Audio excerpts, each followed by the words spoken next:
আসসালামু আলাইকুম ওয়া রাহমাতুল্লাহি ওয়া বারাকাতুহু। ওয়া আলাইকুম আসসালাম ওয়া রাহমাতুল্লাহি ওয়া বারাকাতুহু। ইন্নাল হামদালিল্লাহ আলহামদুলিল্লাহিল আকরামিল্লাযী খালাকাল ইনসানা ওয়া কাররামাহু ওয়া 'allamahu মিনাল বায়ানি মা লাম ইয়া'লাম।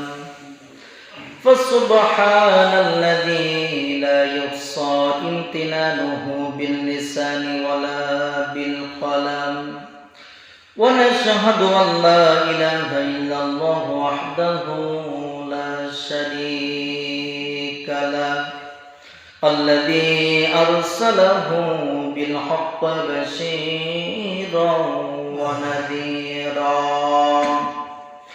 وداعيا إلى الله بإذنه وسراجا وقمرا منيرا فقد قال الله تعالى في كلامه المجيد والفرقان الحميد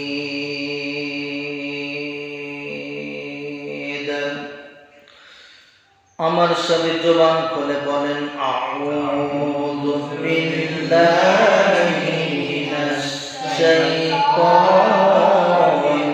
রাজীম বিসমিল্লাহির রাহমানির রহিম وإذ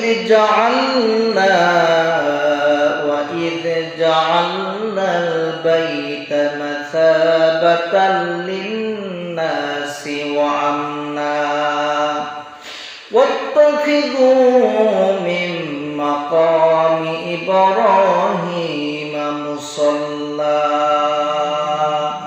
وعهدنا إلى إبراهيم وإسماعيل أن طهر بيتي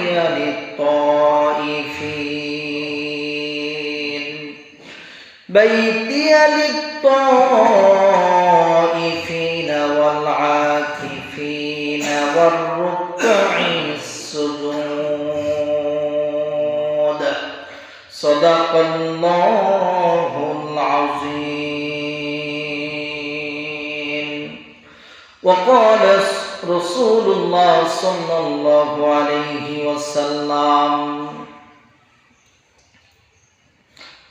أحب البلاد إلى الله مساجدها وأحب البلاد إلى الله أسقاطها رواه مشكات إن الله وملائكته يصلون على النبي يا أيها الذين آمنوا صلوا عليه وسلموا تسليما لا إله إلا الله جل لا إله إلا الله لا إله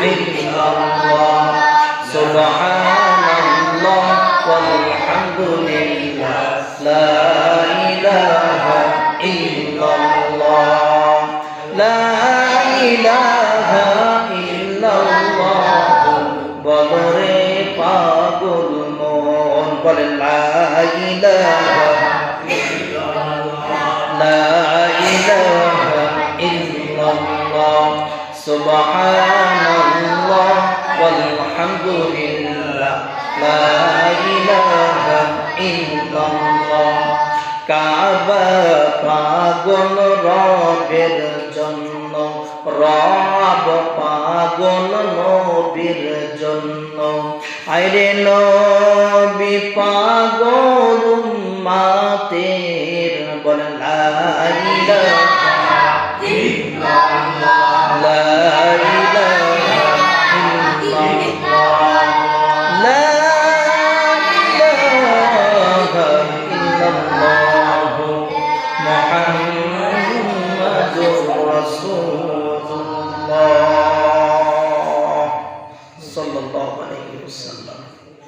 পৃথিবী না জানো আমি তো জানি, আমি কি পাপ করেছি হায়। পৃথিবী না জানো আমি তো জানি, আমি কি পাপ করেছি হায়। আমার পাপের করলে বিচার, আমার পাপের করলে বিচার, বাঁচার উপায় নাই আমার। দয়াময় মালিক মাফ করো আমায়, বলেন দয়াময় মালিক মাফ করো আমায়। আল্লাহ গো দয়াময় মালিক মাফ করো আমায়। পৃথিবী না জানুক আমি তো জানি, আমি কি পাপ করেছি হায়। আমার পাপের করলে বিচার, বাঁচার আশা নাই আমার।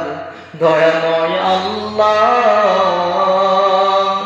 মাফ করো আমায়। দয়ার মালিক মাফ করো আমায়। বলেন আল্লাহুম্মা আমিন। মুআজ্জাজ মুহতারাম, সম্মানিত অত্র মসজিদের কমিটিবৃন্দ, সম্মানিত মুরব্বী বাবারা, যুবক ভাইয়েরা, সকলের প্রতি আন্তরিক সালাম। আসসালামু আলাইকুম ওয়া রাহমাতুল্লাহি ওয়া বারাকাতুহু। আপনারা সবাই কেমন আছেন? যদি ভালো থাকেন আওয়াজ করে বলেন আলহামদুলিল্লাহ। বলেন আমাদের ভালো রাখে কে? আমাদের সুস্থ রেখেছেন কি? মাঝে মাঝে বিপদ দিয়ে পরীক্ষা করেন কি? সে আল্লাহর জন্য বলেন আলহামদুলিল্লাহ। মানবতার মহান আদর্শ, মানবতার মহান শিক্ষক, মানবতার মহান বিজ্ঞানী, মানবতার মহান নেতা, পৃথিবীর মধ্যে শ্রেষ্ঠ নেতা, শ্রেষ্ঠ বিজ্ঞানী, শ্রেষ্ঠ স্বামী, শ্রেষ্ঠ বাপ পৃথিবীতে আর আসবে না, মুহাম্মদ রাসূলুল্লাহ। সকলে বলেন সাল্লাল্লাহু আলাইহি ওয়াসাল্লাম। সম্মানিত ভাইরা বাবাজিরা আমার, আজকে মে মাসের 1 তারিখ বিশ্ব শ্রমিক দিবস, ঠিক না? আমাদের সমস্ত শ্রমিকদের ভাইদেরকে আল্লাহ কবুল করবেন, আল্লাহুম্মা আমিন। এই মাসের 28 তারিখ অথবা 27 তারিখ কুরবানির দিন ইনশাআল্লাহ। আমরা আস্তে আস্তে সামনে এগিয়ে যাব। আল্লাহ পাক নেক হায়াত তৈয়বা দান করে আস্তে আস্তে করে আমাদের ওই যে মহান যে আকর্ষণ যে দিনটা কুরবানির দিন পর্যন্ত আমাদের সুস্থ হালাতে পৌঁছে দেন, বলেন আমিন। আর জলে বলেন আল্লাহুম্মা আমিন। আজকে আমাদের আলোচনার মূল বিষয় হলো, প্রথম যে আলোচনার বিষয় সেটা হলো হজ সম্পর্কে। কি সম্পর্কে বলেন? আমার প্রিয় নবী মুহাম্মদ রাসূলুল্লাহ সাল্লাল্লাহু আলাইহি ওয়াসাল্লামের আগে ৩৫০০ বছর আগে একজন নবী দুনিয়াতে আগমন করেছিলেন। সেই নবীর নাম হলো ইব্রাহিম খলিলুল্লাহ। নাম কি বলেন? ইব্রাহিম খলিলুল্লাহ। আল্লাহ পাক প্রধানত 5টা পরীক্ষা নিয়েছিলেন। আমি অলরেডি 3টে পরীক্ষার কথা বলেছি, 2টা পরীক্ষার কথা এখন সামনে আছে। একটা হলো বাপ বেটা, তার 4 নাম্বার হলো বাপ বেটা মিলে কাবা শরীফ বানালেন।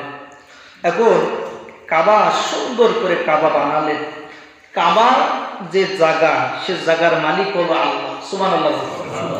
আর ইঞ্জিনিয়ার হলো জিবরাইল আলাইহিস সালাতু ওয়াস সালাম, বলে সুবহানাল্লাহ।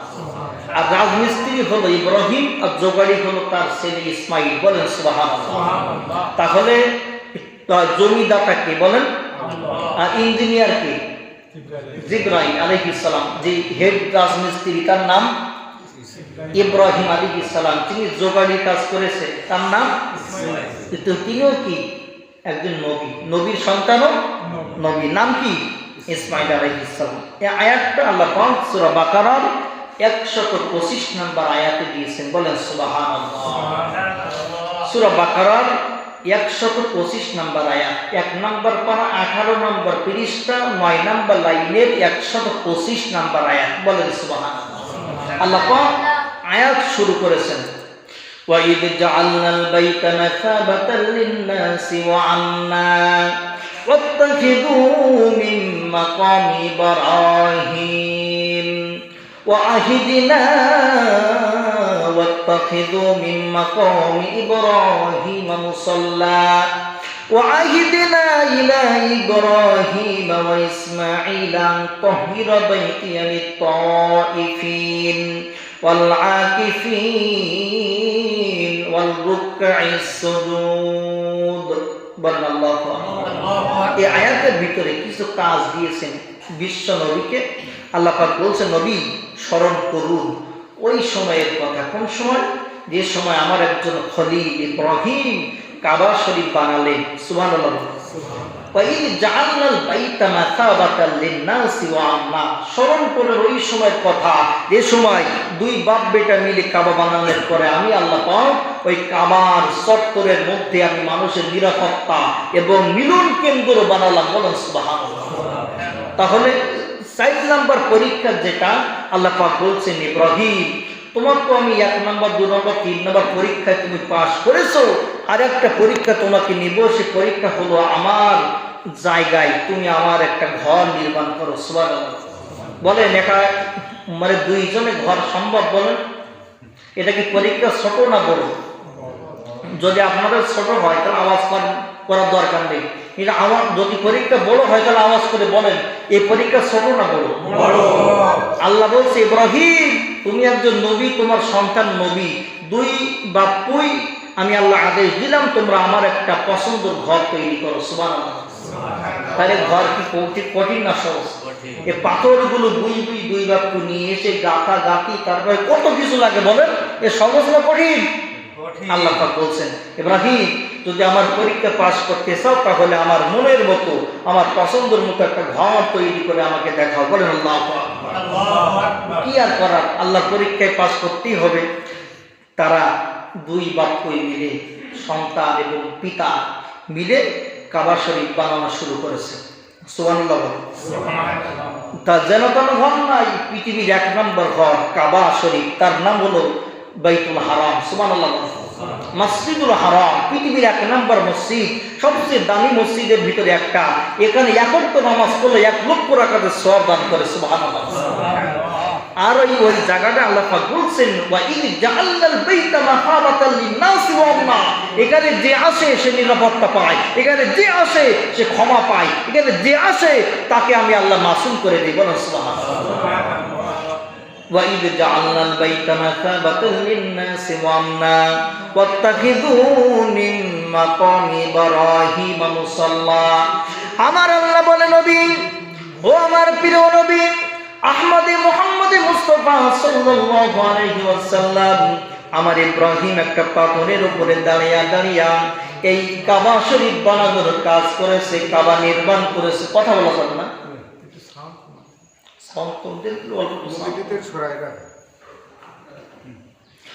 সম্মানিত ভাইরা বাবাজিরা আমার আল্লাহ বলছে, নবী আমার ইব্রাহিম যখন কাবাটা তৈরি করতেছিল, যে পাথরের উপরে তার কদম মোবারক রাখছিল, ও প্রিয় নবী এই পাথরটাকে আপনি আপনার নিজের জায়নামাজের মুসাল্লা বানিয়ে নেন। কে বলছে? বলেন ওয়াত্তাখিযু মিন মাকামি ইব্রাহিম মুসাল্লা। যেখানে ইব্রাহিম দাঁড়িয়ে আমার এই পুত পবিত্র ঘরটা নির্মাণ করেছেন, সাজিয়েছেন, গোছিয়েছেন, এই জায়গায় যে জায়গা ইব্রাহিমের পা পড়েছে, ও বিশ্ব নবী এই জায়গাটা আপনি নামাজের মুসাল্লা বানিয়ে নেন। চিৎকার করে বলেন আল্লাহু আকবার। আমার নবীকে আল্লাহ পাক বলছেন, শুধু তাই নয়, আমি আমার ইব্রাহিম এবং ইসমাইলকে আরো কিছু নিয়ম কারণ দিয়েছিলাম, কাবা বানানোর নিয়ম কারণ। আমি যেভাবে আমি চাইছিলাম দুই বাপ্পুই মিলে ঠিক শতরূপ আমি যেমনটা চাইছিলাম, দুই বাপ্পুই 3 মাস অথবা 4 মাস একাধারে পরিশ্রম করে আমার পছন্দের কাবা তারা বানানোর পরীক্ষায় তারা পাশ করেছে। বলেন সুবহানাল্লাহ। দুই বাক্য মিলে পাথরগুলো অনেক, আপনি যারা যারা সৌদি আরব গেছেন দেখবেন তা পাথরের পাহাড়, ওই যে সোলানা ভাত মানে ভান না, দুই বাক্য কষ্ট করে 3 অথবা 4 মাসের ব্যবধানে সুন্দর একটা কাবা বানিয়ে আল্লাহকে বলছে, আল্লাহ তোমার যে আমাকে কাজ দিয়েছিলে এই কাজটা আমি সমর্থন করেছি। সুবহানাল্লাহ। আল্লাহ পাক বলছেন, ইব্রাহিম এখনো কাজ শেষ হয় নাই, এখনো তোমার কিছু কাজ আছে। কি কাজ? ওয়া আহিদিনা ইলা ইব্রাহিম ওয়া ইসমাঈল আন তাহিরা বাইতিয়া লিত-তাইফিন, এই ঘরে যারা তায়াব করবে, ওয়াল আকিফিনা যারা ইতিকাফ করবে, ওয়া রুকআই যারা রুকু করবে, ওয়া রুকআই সুজুদ, এই ঘরের ভিতরে যারা তায়াব করবেন তারা ইতিকাফ পালন করবে, যারা এই ঘরের ভিতরে রুকু করবে সাজদা করবে তাদের জন্য তোমরা পিতা এবং পুত্র তাদের জন্য ঝাড়ুদার হয়ে যাও। বলেন সুবহানাল্লাহ।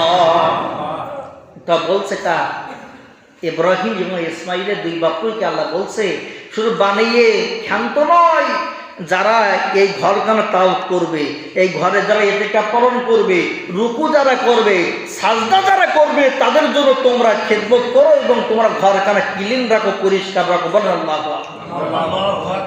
এটা এর নবী কি সাধারণ নবী?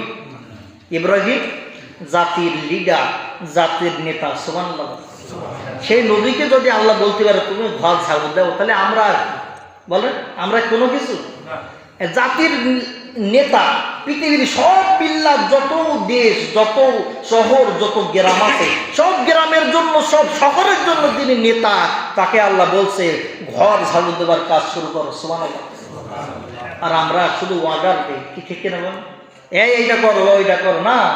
যদি আপনার মন খারাপ থাকে একটু ঘর ঝাড়ু দেবেন আল্লাহর ঘর, দেখবেন মনটা পরিষ্কার করবেন কি। আপনার বিশাল চিন্তা ভাবনা, আপনি একটু মাদ্রাসায় যাবেন, বাচ্চারা কোরআন পড়ছে একটু বুঝে শুনবেন, দেখেন আপনার মাথার ভিতরে চিন্তা আল্লাহ দূর করে দিই। বলে সুবহানাল্লাহ। কিন্তু আমরা কি করি? বিশাল টেনশন। আমরা চার দোকানে যাই, এক হাতে চা আর এক হাতে দড়ি, আছে না নেই? আল্লাহ বলতে তো জন্মের টেনশন আরো দেবার ব্যবস্থা করছি। বলেন নাউজুবিল্লাহ। এই জন্য যখন টেনশন বেশি হবে, চিন্তা ভাবনা যখন মনে ভালো লাগবে না, তখন ঘরে আসেন। ঘরে আসার পরে 2 রাকাত নামাজ পড়ে আল্লাহর কাছে বলে, আল্লাহ আমার মাথা থেকে সব চাপ সরাই দাও। খোদার কসম করে বলি, এই কাজ করতে পারলে জীবন মাথার ভিতরে সমস্ত চিন্তা ভাবনা আল্লাহ দূর করে দিয়ে শান্তির ব্যবস্থা দিতে পারে কি পারে না? বলেন। কিন্তু আমরা এগুলো করি। রাগ হয়ে গেছে বিবিকে, আমাদের স্ত্রীকে জম্মের মারা মেরে 4 দোকানে গিয়ে এক হাতে চা এক হাতে বিড়ি, বিশাল টেনশন। আছে না নাই?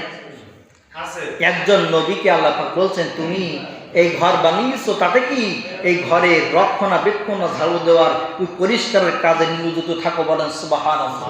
এখানে 4 শ্রেণীর মানুষ আসবে।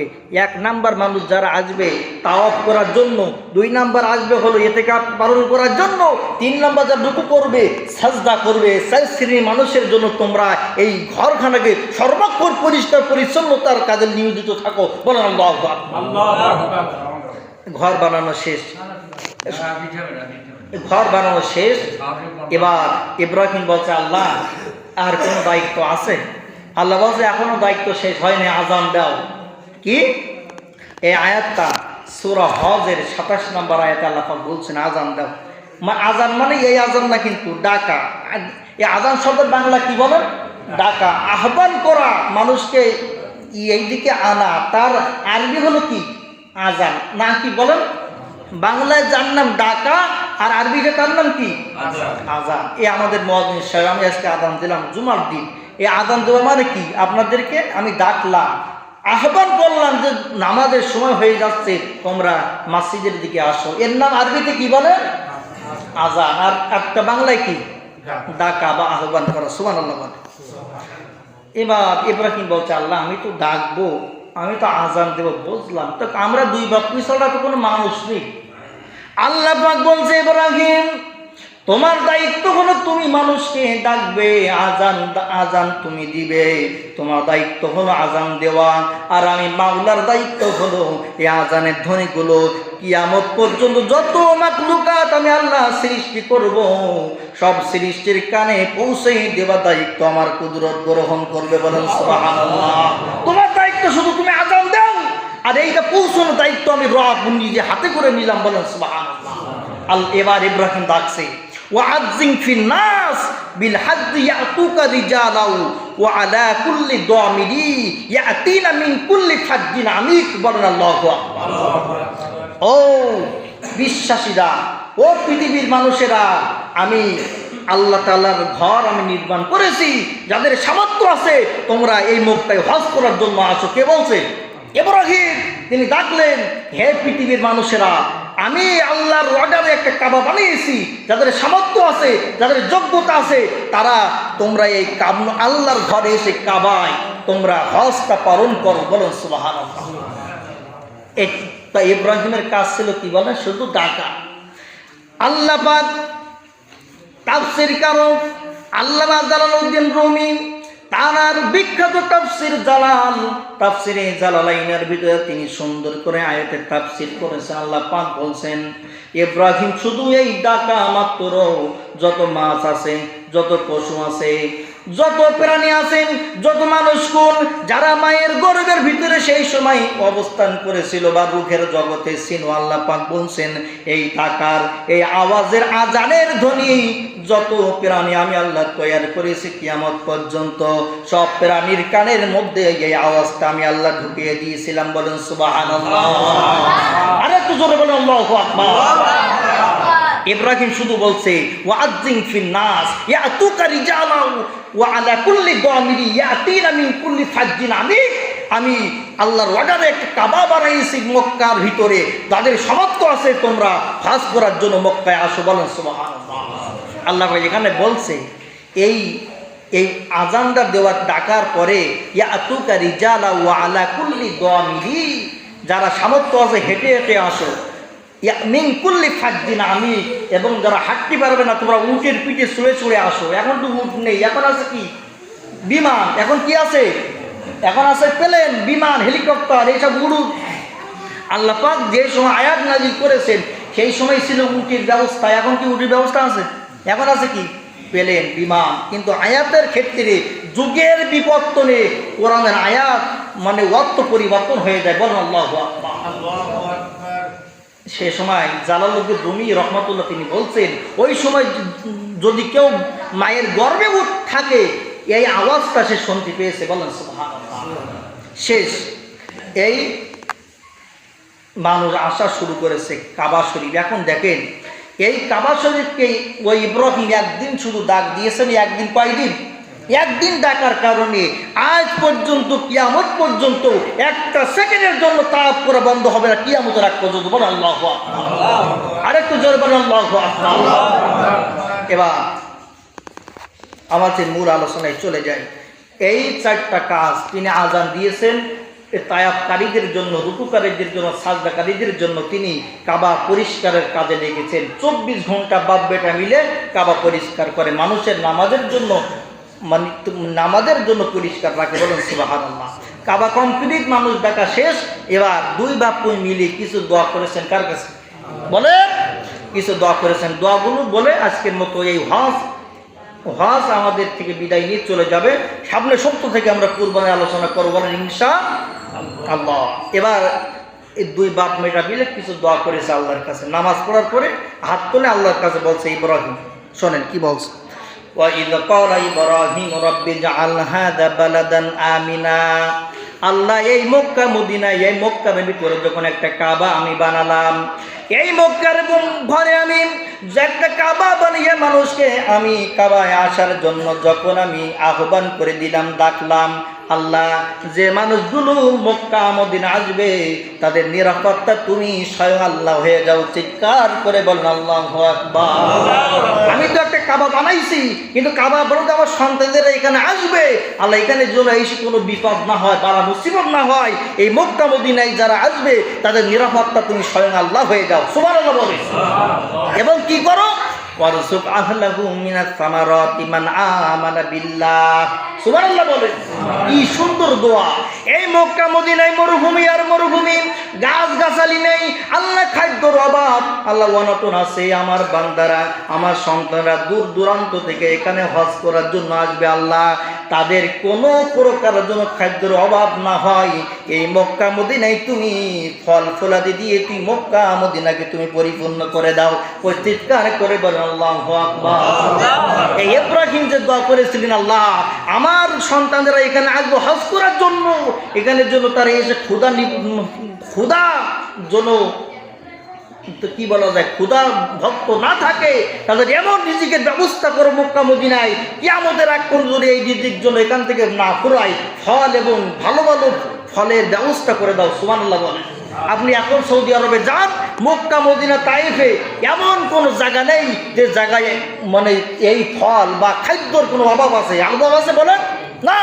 আপনি তাইফে যান, সবচেয়ে গরম এলাকা, সেই এলাকা এত রিজিকের ব্যবস্থা আল্লাহ রেখেছেন, কিয়ামত পর্যন্ত খেয়ে শেষ করতে পারবে না। বলুন আল্লাহু আকবার। এই দোয়ার ফসলকে আল্লাহ ইব্রাহিম আলাইহিস সালাম তিনি দোয়া করেছেন, আল্লাহ আমার পাগল করা সন্তানগুলো এখানে যারা আসবে তারা যেন ক্ষুধার যন্ত্রণায় কাতরে, এই জন্য তারা অশান্তিতে না থাকে, এমন ফল ফুলের ব্যবস্থা করো, এমন রিজিকের ব্যবস্থা করো, তুমি সবথেকে মক্কা মদিনায় খাদ্যের ব্যবস্থা করে দিও। বলেন সুবহানাল্লাহ।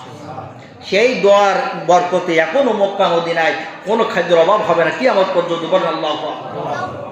তারপরে তিনি বললেন, وَإِذْ يَرْفَعُ إِبْرَاهِيمُ الْقَوَاعِدَ مِنَ الْبَيْتِ وَإِسْمَاعِيلُ رَبَّنَا تَقَبَّلْ مِنَّا إِنَّكَ أَنْتَ السَّمِيعُ الْعَلِيمُ। আল্লাহ এই কষ্ট করে আমরা কাবা তোমার সন্তুষ্টির জন্য বানালাম, তুমি আমি আর আমার সন্তান ইসমাইলকে তুমি তোমার দরবারে কবুল আর মঞ্জুর করে নাও। একটু চিৎকার করে বলেন সুবহানাল্লাহ। এই দোয়া করার পরে দেখেন বাপ বেটা এবার নিজেদের দোয়া করার পরে এবার আমাদের দোয়া করছেন, রব্বানা ওয়াজআলনা মুসলিমাইন লাকা ওয়া মিন যুররিয়্যাতিনা উম্মাতাম মুসলিমাতাল লাক ওয়া আরিনা মানাসিকানা ওয়া তুব আলাইনা ইন্নাকা আনতাত তাওয়াবুর রহিম। তিনি ওই সময় নিজেদের চিন্তা করার পরে তার সন্তানাদি কিয়ামত পর্যন্ত আসবে তাদের কথা বলতে ভোলেন নাই। বলেন আল্লাহু আকবার। দোয়া করেছেন রব্বানা, বলেন রব্বানা ওয়াজআলনা মুসলিমাইনি লাকা, আমাদের দুজনকে আপনি মুসলমান বানান। সুবহানাল্লাহ বলেন। কারণ মুসলমান না হলে তো কবরে কোনো তা খাতির আছে? বলেন। আল্লাহ পাক বলছে, ইয়া আইয়ুহাল্লাযীনা আমানুত্তাকুল্লাহ হাক্কা তুকাতিহি ওয়া লা তামুতুন্না ইল্লা ওয়া আনতুম মুসলিমুন। তোমরা আল্লাহকে ভয় করো, ভয় করার মতো ভয় করো এবং মুসলমান না হয়ে কবরে এসো না। এই আয়াতকে কেন্দ্র করে আল্লাহ নবী ইব্রাহিম তিনি বললেন, আল্লাহ রব্বানা ওয়াজআলনা মুসলিমাইনি লাকা, আগে আমরা বাপ বেটাকে আপনি মুসলমান বানান। সুবহানাল্লাহ।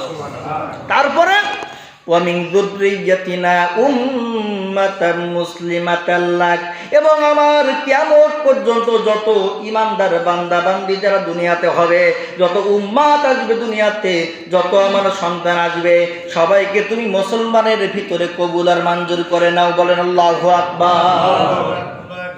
মানে এই দোয়া কি আপনারা মনে করেন খুব অল্প, এই দোয়া কি খুব সাময়িক না, এই দোয়াটা পাওয়ারফুল দোয়া। সুবহানাল্লাহ বলেন।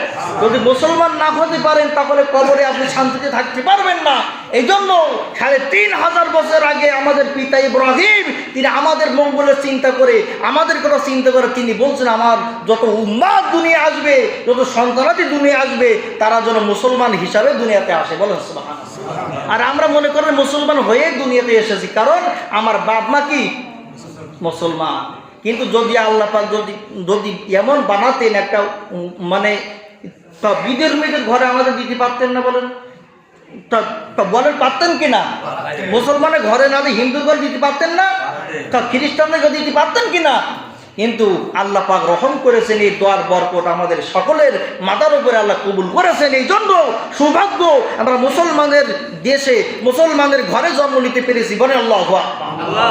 তাহলে যদি অন্য ধর্মই হতো তাহলে ইসলাম খুঁজতে, ইসলামের পথে আসতে অনেক বাধা বিপত্তি থাকতো কিনা বলেন?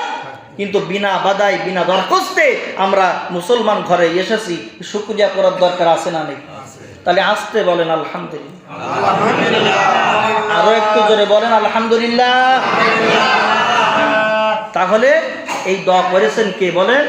আপনার আমার জাতির পিতা, মিল্লাতের পিতা ইব্রাহিম আলাইহিস সালাতু ওয়াসসালাম। এটা এই দোয়া করে কি ভুল করেছে বলেন? হ্যাঁ, আমাদের জন্য লাভ হয়েছে। সুবহানাল্লাহ। সুবহানাল্লাহ। তারপরে ওয়া আরিনা মানাসিকানা ওয়া তুব আলাইনা ইন্নাকা আনতাত তাওয়াবুর রহিম। তিনি আবার দোয়া করেছেন, আল্লাহ আমাদেরকে মাফ করো এবং আমাদের সন্তানাতি যা দুনিয়াতে আসবে সবার উপরে তোমার জন্য ক্ষমা, তোমার দৃষ্টি থাকে। বলেন সুবহানাল্লাহ। সুবহানাল্লাহ। কি এই কোরআনের আয়াত বলছে রাগ হচ্ছে কারণ? বলেন এইভাবে যদি ওয়াজ করা হয় তাহলে অন্তরের ভিতরে যে পাথর আছে এই পাথর একদিন না একদিন সরে যাবেই। কারণ কোরআন সত্য না মিথ্যা? বলেন এই কোরআনে একটা সূরা আছে, সূরার নাম কফ। সূরার নাম কি?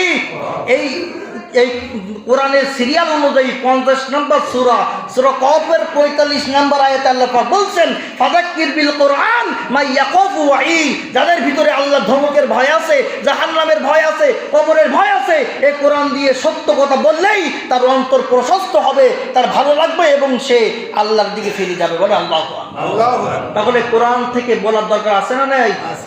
আমি 1 ঘন্টা 1.5 ঘন্টা সাপের কাহিনী, ব্যাঙের কাহিনী বলতে পারবো, কিন্তু আসলে ও ছাতার ভিতরে কোনো আদর্শ নেই, কোনো কিছু নেই। কি আছে বলে না? যদি আমি একটা কোরআন আয়াত নিয়ে বোঝাই, নবীজি বলেন একটা শব্দ যে বুঝে বুঝে যে পড়বে 500 টাকার নফল নামাজের সওয়াব নিয়ে এখান থেকে বাড়ি যাবে। বলুন সুবহানাল্লাহ।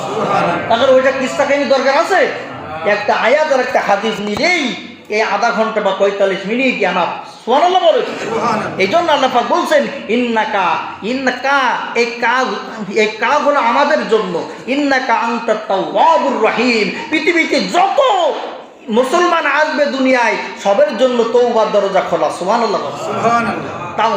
তাওয়াব যদি না দিতেন, যদি শুধু তাওয়াব দিতেন তাহলে কিন্তু অর্থ হয়ে যেত, কিন্তু তাফসীর কারক এখানে বলছে তাওয়া, এখানে তাওয়াও জবর তাও, ওয়া আলিফ জবর ওয়া, এখানে টান আছে। এই টান হওয়ার কারণে সকল পাপের দরজা তওবার জন্য খোলা। সুবহানাল্লাহ বলে। আর রহিম মানে কি? আল্লাহর একটা সিফাতি নাম। রহিম মানে দয়ালু, দাতা। আল্লাহ পাক বলছে আমি রহিম, আমি রহমান। এই নামের ওসিলা করে তওবার দরজা কিয়ামত পর্যন্ত খোলা রেখেছে। আসো তোমাদের আমি সামনের দরজা খুলে দিয়ে তোমাদেরকে আমি আল্লাহ আপন করে নিব। বলেন সুবহানাল্লাহ। এইবার এরপরে যে একটা দোয়া করেছেন, এই দোয়াটা সবথেকে বিখ্যাত দোয়া। সুবহানাল্লাহ বলেন। ইব্রাহিম খুব চালাক। সুবহানাল্লাহ বলেন। তিনি তো নেতা, তিনি তো মিল্লাতের একজন মিল্লাতের প্রতিনিধি, তিনি চালাক খুব, তিনি খুব সতর্ক, তিনি একজন নবী। সুবহানাল্লাহ বলেন। এইবার যে দোয়া করেছেন, এই দোয়ার বরকতে আমাদের মাঝে যে নবী অবতীর্ণ হয়েছে, সেই নবী হলো সমস্ত নবীদের সর্দার, সমস্ত নবীদের নেতা। বলেন মুহাম্মদুর রাসূলুল্লাহ। এবার আয়াতটা শোনেন, ভালো লাগবে। আয়াতটা মজার আয়াত। রব্বানা বলেন, রব্বানা ওয়াবা'থ ফীহিম রাসূলাম মিনহুম ইয়াতলু আলাইহিম আয়াতিহি ওয়া ইউযাক্কিহিম ওয়া ইউআল্লিমুহুমুল কিতাবা ওয়াল হিকমা ওয়া ইউযাক্কিহিম ইন্নাকা আনতাল বলেন ইন্নাকা আনতাল আজিজুল হাকীম।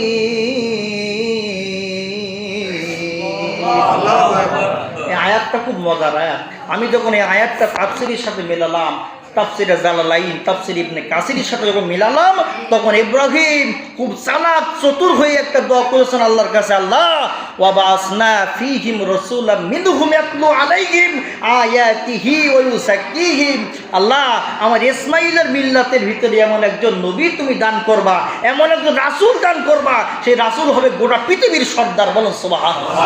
রাহমাতাল লিল আলামিন। বলেন আল্লাহু আকবার। কি এর শুনে খুশি না বেজার? এই দোয়া কবুল করে আমাদের মাঝে বিশ্বনবী, মানবতার মহান আদর্শ, মানবতার মহান শিক্ষক, মানবতার ফেরিওয়ালা মুহাম্মদুর রাসূলুল্লাহ সাল্লাল্লাহু আলাইহি ওয়াসাল্লাম আমাদের জন্য আল্লাহ এই ইসমাঈলের মিল্লাতের উপরে আল্লাহ নাজিল করেছেন। বলেন সুবহানাল্লাহ। আরেকটা কথা বলি, এই ইসহাক ইব্রাহিম আরেকটা সন্তান, ইসহাক থেকে বানি ইসরাইলের উৎপত্তি। এই ইসহাককে কেন্দ্র করে আল্লাহ পাক 90,000 নবী রাসূল দুনিয়াতে আগমন করেছেন। বলেন সুবহানাল্লাহ। আর ইসমাঈলের পর্বে কোনো নবী আল্লাহ পাক দেননি। কিন্তু ওরা ভাবছিল যে নবীর ঘোষণা সব নবী বলে শ্রেষ্ঠ নবী একদিন আসবে। তারা অহংকার মানে নবী পেতে পেতে অহংকার করে তারা বলছিল শেষ নবী মুহাম্মদ রাসূলুল্লাহ হয়তো 90,000-এর পরে আমাদের এই মিল্লাতের পরে আসবে। কিন্তু আল্লাহ বলছে না, যারা অহংকার করে তারা কোনোদিন পরাজিত হয় না। অহংকার যারা করে তারা সব সময় নিন্দিত হয়, তারা আমার রহমত থেকে বঞ্চিত হয় না। তোমরা নবী পেতে পেতে অহংকারের ভিতরে আসো। আমি খেলা উল্টাই দেব, খেলা ঘুরে যায় বানি ইসহাক পরিবর্তন করে বানি ইসমাইলের মাধ্যমে আমি একজন নবী দুনিয়াকে পাঠাবো, তিনি হবেন রহমাতাল লিল আলামিন। বলেন আল্লাহু আকবার। এতে আপনার খুশি না বেজার? এই জন্য আল্লাহ আয়াতও দিয়েছেন, মজার আয়াত। বলেন ওমা আরসালনাকা ইল্লা রাহমাতাল লিল বলেন ওমা আরসালনাকা, এ কা দিয়েছেন নবীর জন্য, রহমাতাল লিল আলামিন। একজন নবী আসবেন, সেই নবী হবে বানি ইসমাইলের মিল্লাতের উপরে, সেই নবী হবে পৃথিবীর জন্য রহমত। বলেন সুবহানাল্লাহ। এই দোয়া ইব্রাহিম আলাইহিস সালাম কাবা বানানোর পরপরই এই দোয়া করেছেন, ফীহিম রাসূলুম মিনহুম ইয়াতলু আলাইহিম আয়াতিহি ওয়া ইউযাক্কিহিম ওয়া ইউআল্লিমুহুমুল কিতাবা ওয়াল হিকমা। এমন একজন রাসূল দিবা এই মিল্লাতের উপরে, তিনি যেন কোরআন শিক্ষা করে এবং মানুষকে পবিত্র করে, এবং তিনি হবেন সমস্ত রাসূলগণের নেতা। বলেন সুবহানাল্লাহ। ইন্নাকা আনতাল আজিজুল হাকিম। আল্লাহ পাক বলছেন আমি হলো আজিজ শব্দের অর্থ হলো, আজিজ শব্দের অর্থ হলো পরাক্রমশালী। কি বলেন বলেন বলেন আর হাকিম হত্য বিচারক। সুবহানাল্লাহ বলেন। আল্লাহ পাক বলছেন এই আয়াতটার শেষে যে শব্দ দিয়েছেন আজিজুল হাকিম, মহাপরাক্রমশালী আল্লাহ, যিনি সব বিচারকের মহান বিচারক। বলেন আল্লাহ আকবার। এই জন্য আমরা এই মিল্লাতে আইসে আমরা খুশি না বেজার? নবীর মিল্লাতে আসলাম, নবী আমাদের জন্য সুপারিশ করবেন, এতে আমরা খুশি না বেজার? ওগো লাউতাড়াবাসী, মাঝের পাড়াবাসী, নবী আমাদের মিল্লাতের উপরে আসতে পেরে খুশি না বেজার? যদি খুশি হন আওয়াজ করে বলেন আল্লাহু আকবার। আর করে বলেন আল্লাহু আকবার। কারণ সব নবীরা কিয়ামতের দিন থাকবে চুপ, আর আমার নবীকে আমার নবীকে বলবেন নবী যাকে পছন্দ তাকে হাত ধরে নিয়ে জান্নাতে চলে যাও। বলেন আল্লাহু আকবার। আমরা যেন কাল কিয়ামতের ময়দানে নবীর মিল্লাতের উপরে উঠতে পারি এবং নবীর শাফের জন্য আমাদের কপাল নসিব হয়, তৌফিক দান করেন। বলেন আল্লাহুম্মা আমিন। সম্মানিত ভাইয়েরা, বাবাজিরা আমার,